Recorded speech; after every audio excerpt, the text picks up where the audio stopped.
Hi, beautiful soul. So this is Sudipta, the Mystic Crab, and I'm talking about the laws of universe. So now I want to talk about the law of action. So what it tells us is, if I want to reach from step 1 to step 10, it's not going to magically happen. I have to put the effort and take the action to walk the other 9 steps so I can reach step number 10. Think of it this way, that I want to run a marathon, but I am in a lifestyle where I am obese and I sit in front of my TV on the couch lazing around all day eating potato chips. Do you think I am ready for that marathon? Do you think I'm ever going to be able to build that stamina just thinking, lying down on that couch, that I want to run a marathon? But what am I doing about it? Nothing. So I need to take those steps. What are the actions I can take? I can make healthy choices with what I am feeding my body so that it can help me build up the stamina. And then I shouldn't be lying down on the couch. I should be out there practicing, running, building up my stamina, doing the necessary exercises to strengthen my muscles so that I can run that marathon effortlessly without causing myself any muscular strains or anything like that.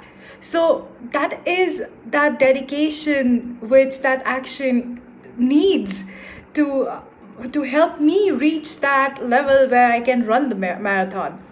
So that's what law of action tells us, that we need to be accountable for ourselves.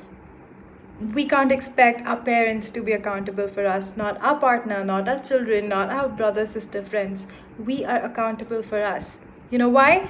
This is where the law of karma also comes hand in hand with this. So if I am not able to achieve something on my own, it is because of certain actions I took or I did not take, which is going to have the following consequence. So it is very important for us to consciously understand this fact that we are accountable for ourselves. We are not accountable for others, we are accountable for ourselves. It's very easy to point fingers and say, oh, I wasn't able to do this because of so and so. But that is the thing. We are not responsible for them. We are responsible only for us. How did we tweak it? How did we change that or find a solution where, irrespective of what another person is doing, how do we still continue doing our own bit? That is what we are responsible for. That's the only bit we are responsible for. We need to be conscious of what we are doing, what steps we are taking, and while doing that, are we hurting someone? If it's going to go and affect somebody in a negative way, then that's negative karma for us. We have to balance it in some form or the other. If not this lifetime, some other lifetime, we are going to reincarnate again, and we'll be like, okay, let's balance it out. But why do something like that? So our action, the law of action, not only tells us that to reach a certain level or to achieve a certain goal, we need to take those necessary actions, the necessary steps. It also tells us to be conscious of the actions we are taking, what kind of consequence they're gonna have, because that consequence is going to get added to our book of karma. So we need to be very conscious. That is why being in the moment is so important. Most of us are either living in the fear because of certain experiences of our past, or we are living in anxiousness, worrying about what may happen tomorrow. But what about now? What about today? What about this very moment? Are we conscious? Are we conscious about where we are? Are we grateful about everything that we have? Are we grateful about people in our life? Are we grateful for ourselves? We tend to be our own worst critics. Holding ourselves accountable versus being your critic are two different things.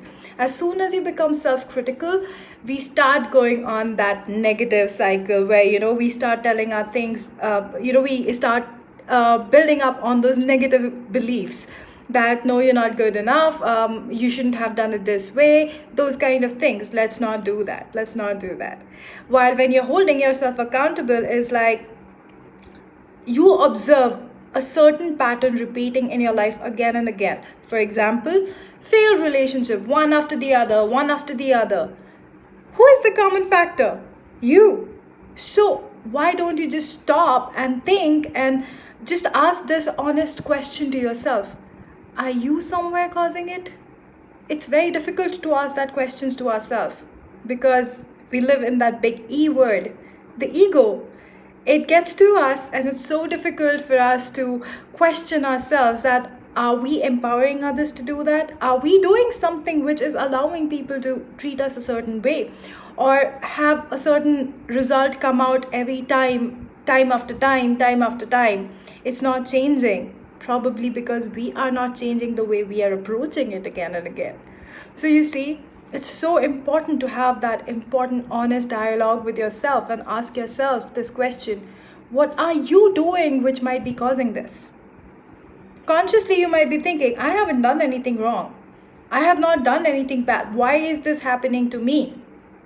But at a subconscious level, you might be allowing somebody to do a certain thing or attracting a certain behavior, attracting a certain outcome one time after the other, and so on and so forth.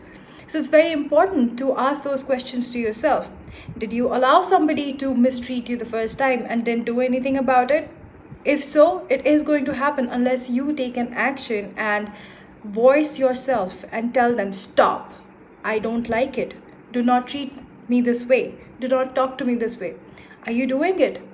No one is going to magically appear and do it for you. You have to do it for yourself. This is not a fairy tale that a knight is going to come in a shining armor and you're going to be the damsel in distress who's going to be rescued. No, life does not work that way. We are our own knights in our own shining armors. We are the damsels in distress because it's easier to be in that victim mentality. But as soon as you realize your own real power, you realize you are not the damsel in distress. You are the knight. You are your own knight. So be that. Take that action for yourself, guys. It's very important. All right, so this is the message I had for you guys today.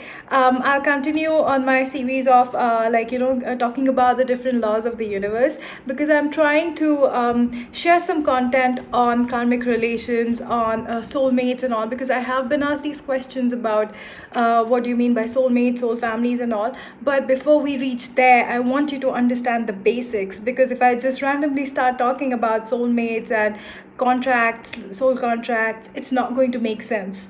So I'm just trying to help build up everything. That's why I would request you to see the series of the different laws that I'm sharing before we jump into those kind of discussions further.